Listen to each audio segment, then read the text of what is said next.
श्री स्वामी समर्थ। नमस्कार मित्रांनो, गरुड पुराणात सांगितले आहे की प्रत्येक जीवाचे पुनर्जन्म होत असते। मनुष्य जसे कर्म करतो तसे त्याला योग्य योनीत जन्म मिळतो। मित्रांनो, मृत्यू हा असा सत्य आहे ज्याला कोणीही टाळू शकत नाही, पण आपल्याला हे समजत नाही की मरणानंतर आपला पुढचा जन्म कोणत्या योनीत होईल।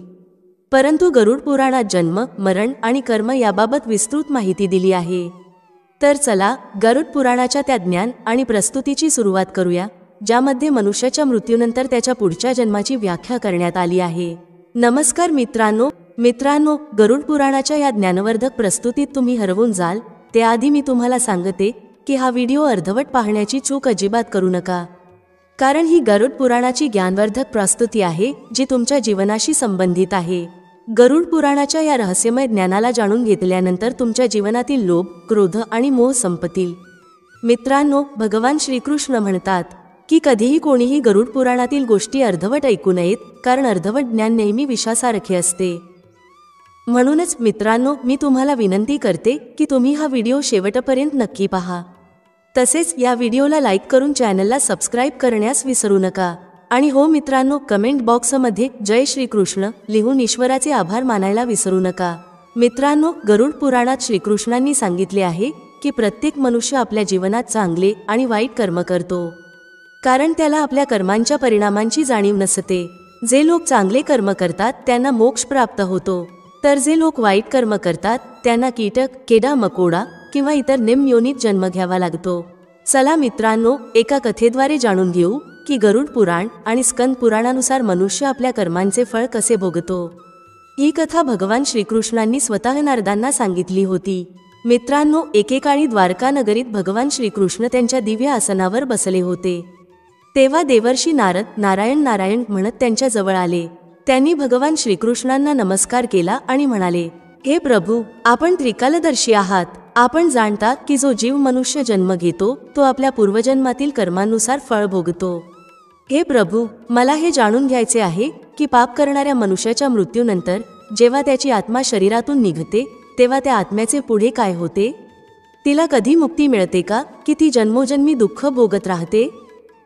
मित्रांनो, भगवान श्रीकृष्ण नारदांचे बोल ऐकून हसले आणि म्हणाले, हे नारद, हा प्रश्न फार गहन आणि महत्त्वाचा आहे, जो मानवाच्या जीवन, कर्म आणि त्याच्या फळांवर आधारित आहे। मी तुला अशी कथा सांगतो जी फक्त तुझ्या या प्रश्नाचे उत्तर देणार नाही, तर प्रत्येक मनुष्यासाठी चेतावणी आणि प्रेरणा ठरेल। तू ही कथा संपूर्ण लक्ष देऊन शेवटपर्यंत ऐक। श्रीकृष्ण म्हणाले, हे नारद, ही कथा गरुड पुराणाची आहे। जो कोणी ही कथा अर्धवट ऐकतो त्याच्यावर मोठा संकट येतो, कारण अर्धवट ज्ञान विषासारखे असते। हे नारद, या कलियुगात जो मनुष्य ही कथा संपूर्ण लक्ष देऊन शेवटपर्यंत ऐकेल आणि समजून घेईल त्याला या जगातील सर्व पाप, क्रोध आणि मोहांपासून मुक्ती मिळेल। यानंतर भगवान श्रीकृष्णांनी नारदांना ती कथा सांगितली। श्रीकृष्ण म्हणाले, हे नारद, प्राचीन काळी एका गावात एक व्यक्ती राहत होता ज्याचे नाव मनोहर होते।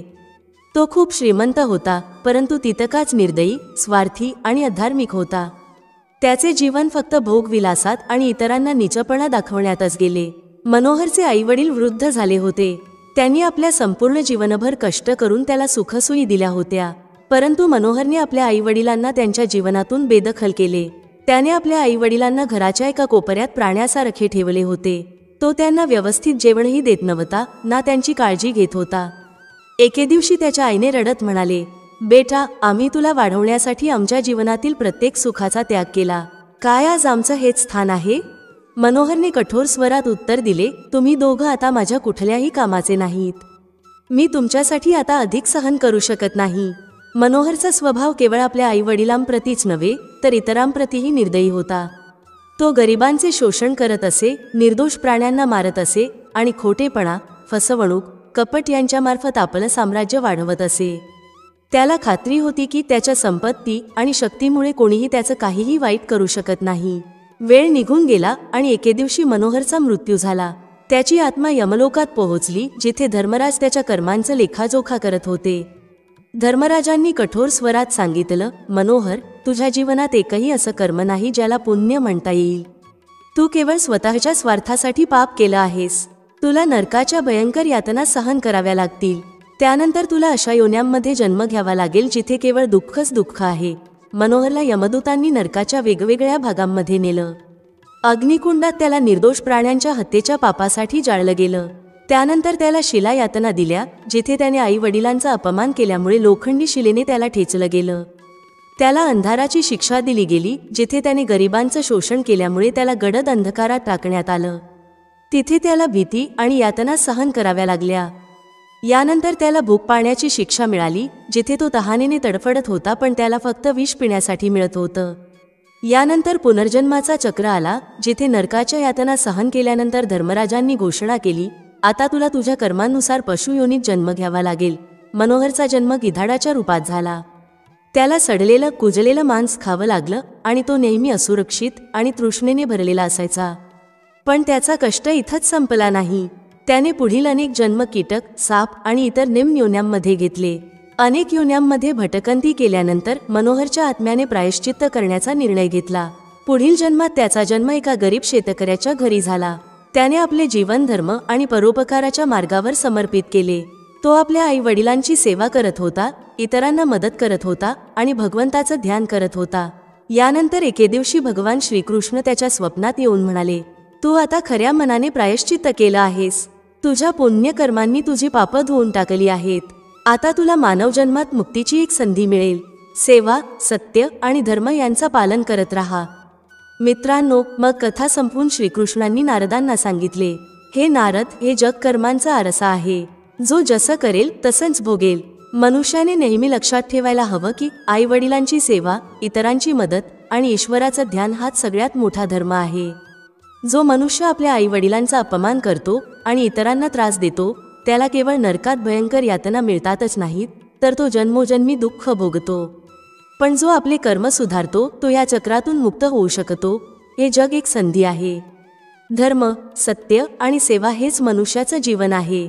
मनुष्याने हे समजायला हवं की मृत्यूनंतर केवळ त्याचे चांगले कर्मच त्याच्या सोबत जातात. मित्रांनो, ही कथा आपल्याला शिकवते की जीवन क्षणभंगूर आहे, पण कर्मांचा चक्र अनंत आहे. प्रत्येक पापाचा दंड आणि प्रत्येक पुण्याचं फळ ठरलेलं आहे. मित्रांनो, आई वडिलांच्या चरणांमध्येच स्वर्ग आहे आणि त्यांचा सन्मान आणि सेवा हाच सर्वात मोठा धर्म आहे. जो या सत्याला समजेल, तो फक्त या जीवनात सुखी राहणार नाही, तर मृत्यूनंतरही त्याला शांती आणि मोक्ष प्राप्त होईल. हे मनुष्य, आपल्या कर्मांवर लक्ष ठेवा. स्वार्थ, पाप आणि अहंकाराचा त्याग करा. धर्म, सत्य आणि सेवेचा स्वीकार करा, कारण हेच जीवनाचं सर्वात मोठं सत्य आणि मार्ग आहे. मित्रांनो, गरुड पुराण आपल्याला शिकवतो की मनुष्याचं जीवन, त्याचा मृत्यू आणि पुनर्जन्म त्याच्या कर्मांनुसार ठरतो. गरुड पुराण आपल्याला केवळ मृत्यूनंतरच्या मार्गाबद्दल शिकवत नाही, तर हेही शिकवतं की सध्याचं जीवन कसं जगायचं, जेणेकरून आपला पुढचा जन्म श्रेष्ठ योनीत होईल आणि आपण मोक्षाकडे जाऊ शकू. मित्रांनो, श्रीकृष्ण म्हणतात की प्रत्येक मनुष्याचा जन्म त्याच्या पूर्वजन्मातील कर्मांनुसारच ठरतो. गरुड पुराणात हेही सांगितलं आहे की प्रत्येक जीव प्राण्याचा पुनर्जन्म होतो, म्हणजेच प्रत्येक जीव मरल्यानंतर पुन्हा जन्म घेतो. मित्रांनो, हिंदू धर्मग्रंथानुसार प्रत्येक मनुष्याचा पुनर्जन्म त्याच्या मागील कर्मांच्या आधारावरच निश्चित होतो. परंतु प्रत्येक मनुष्याच्या मनात ही उत्सुकता कायम असते की आपला पुढचा जन्म कोणत्या योनीत होईल, मनुष्याच्या रूपात, कीटक मकोडे किंवा कुत्रा मांजर यांच्या रूपात. मित्रांनो, हा संभ्रम नेहमी मनात असतो की आपण असे कोणते कर्म करू ज्यामुळे आपला पुढचा जन्म पुन्हा मनुष्याच्या रूपात होईल. काही लोक विचार करतात की ते पुढच्या जन्मात महिला, पुरुष किंवा केन्न म्हणून जन्म घेतील. मित्रांनो, गरुड पुराणात या सर्व प्रश्नांचा उल्लेख आढळतो. आज आपण या सर्व प्रश्नांची उत्तरे याच व्हिडिओमध्ये देणार आहोत. कृपया हा व्हिडिओ शेवटपर्यंत पहा. गरुड पुराण सांगतो की जीवन एका पेरलेल्या शेतासारखे आहे. तुम्ही शेतात जसे बी पेराल तसा फळ मिळेल. त्याच्याप्रमाणे मनुष्य जसे कर्म करतो त्यानुसार त्याला त्याच्या कर्मांचे फळ मिळते. जर एखाद्या व्यक्तीने आपल्या जीवनात सत्य, प्रेम आणि सेवेचे बी पेरले असेल, तर त्याचा पुढचा जन्म उच्च योनीत होतो. असा जन्म जिथे त्याला सुख, समृद्धी, शांती आणि आध्यात्मिक शक्ती प्राप्त होते. परंतु जर एखाद्या व्यक्तीने आपल्या जीवनात मत्सर, हिंसा आणि लोभ यांचे बी पेरले असेल, तर त्याला त्याच्या कर्मांचे फळ भोगावेच लागते. हेच कर्म मनुष्याच्या पुढच्या जन्माला अंधकारमय बनवते. तो कीटक, मकोडे, कुत्रा किंवा मांजर यासारख्या निम्न योनीत जन्म घेतो. इतकेच नव्हे तर त्याचे कर्म त्याला नरकात नेते, जिथे आत्म्याला विविध प्रकारच्या यातना सहन कराव्या लागतात. गरुड पुराण सांगतो की मृत्युसमयी मनुष्याची अंतिम विचार आणि भावना त्याच्या पुढच्या जन्माला निर्धारित करतात. जर मृत्युसमयी मन शांत असेल आणि ईश्वराप्रती समर्पित असेल तर आत्मा उच्च लोकांमध्ये जाते. परंतु जर मृत्युसमयी मन अस्थिर असेल आणि सांसारिक इच्छांमध्ये गुंतलेले असेल तर आत्म्याला पुनर्जन्माच्या चक्रात परत जावे लागते. गरुड पुराण आपल्याला हेही शिकवते की आत्म्याचा पुनर्जन्म आत्म्याला शुद्ध करण्याच्या उद्देशाने होतो. आत्मा वारंवार जन्म घेतो जेणेकरून तो आपल्या कर्मांचे फळ भोगू शकेल आणि ईश्वराकडे जाऊ शकेल. मित्रांनो, हिंदू धर्मग्रंथांमध्ये असे उल्लेख आहे की जो मनुष्य जन्म घेतो त्याचा मृत्यू निश्चित असतो. जर मनुष्याने आपल्या जीवनात चांगले कर्म केले असतील तर तो उच्च योनीत जन्म घेतो आणि जर त्याने पाप केले असेल तर त्याला निम्न योनी किंवा दुःखद जीवनाला सामोरे जावे लागते. हे सर्व कर्मांच्या आधारावर घडते. मित्रांनो, मनुष्य जे काही चांगले किंवा वाईट कर्म करतो ते एक अदृश्य ऊर्जेच्या स्वरूपात त्याच्याबरोबर राहते. मृत्यूनंतर आत्मा आपल्या कर्मांच्या आधारावर पुढील योनी किंवा जीवन निवडतो. गरुड पुराण हिंदू धर्माचे एक पवित्र ग्रंथ आहे ज्यामध्ये मृत्यू, पुनर्जन्म आणि कर्मफळाचा विस्तृत वर्णन आहे. हे ग्रंथ विशेषतः मृत्यूनंतर आत्म्याचा प्रवास, पाप आणि पुण्य तसेच पुनर्जन्म याबद्दल शिकवते. मनुष्य त्याच्या चांगल्या आणि वाईट कर्मांनुसार विविध योन्यांमध्ये जन्म घेतो.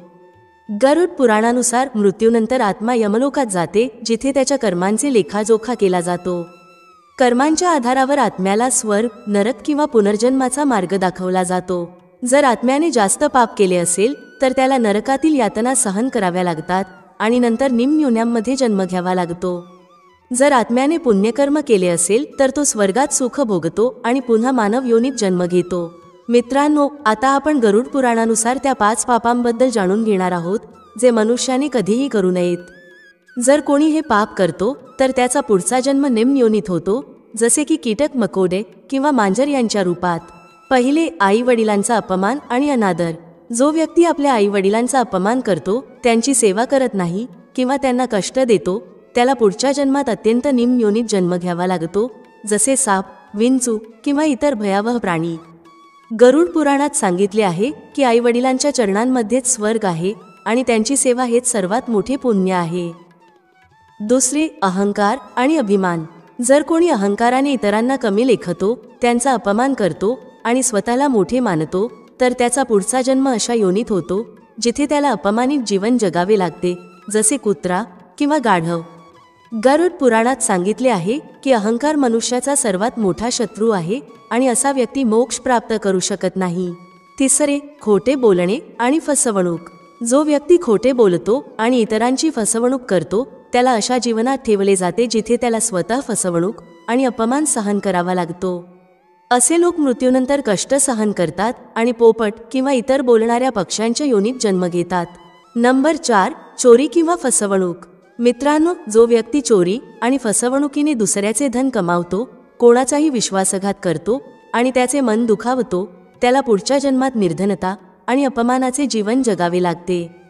त्याला उंदीर किंवा कोल्ह्याच्या योनीत जन्म घ्यावा लागतो. मित्रांनो, महाभारतानुसार प्रामाणिकपणा आणि सत्याचा पालन मनुष्याला उंचीपर्यंत घेऊन जाते. नंबर 5, स्वार्थ आणि लोभ. मित्रांनो, जो व्यक्ती लोभ आणि स्वार्थ करतो त्याला पुढच्या जन्मात असे जीवन जगावे लागते जिथे त्याला आपल्या इच्छांच्या पूर्ततेसाठी खूप कष्ट करावे लागतात. पुढच्या जन्मात व्यक्ती अशा योनीत जन्म घेतो जिथे तो नेहमी भुकेला, तहानलेला आणि असमाधानी राहतो, जसे की डुकराच्या किंवा कावळ्याच्या योनीत.